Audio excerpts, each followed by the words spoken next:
पुण्यामध्ये उद्या भारतीय जनता पक्षाच्या माध्यमातून भव्य तिरंगा यात्रा काढण्यात येणार आहे। राज्याचे मुख्यमंत्री देवेंद्र फडणवीस देखील या यात्रेमध्ये सहभागी होतील।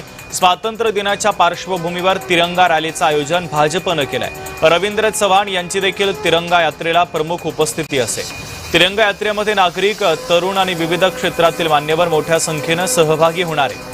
तिरंग्याच्या प्रति प्रेम आणि देशभक्ती व्यक्त करण्याचे पुणेकरांना आवाहन करण्यात आले। या रॅलीच्या नियोजनासाठी तिरंगा गौरव समितीची महत्त्वाची आढावा बैठक संपन्न झाली।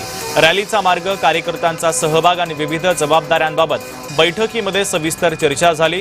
तर 11 ऑगस्टला दुपारी 3:30 वाजता फर्ग्युसन कॉलेज रोडवरील ललित महाल हॉटेल इथून तिरंगा यात्रा सुरू होणार आहे। छत्रपती संभाजी महाराज पुतळा, डेक्कन येथे तिरंगा यात्रेचा समारोप केला जाईल। राज्यसभा खासदार मेधा कुलकर्णी, महापौर मंजुषा नागपुरे, आमदार भीमराव तापकीर, योगेश टळेकर, सिद्धार्थ शिरोळे यांच्यासह भाजपच्या पदाधिकाऱ्यांची या बैठकीला उपस्थिती होती।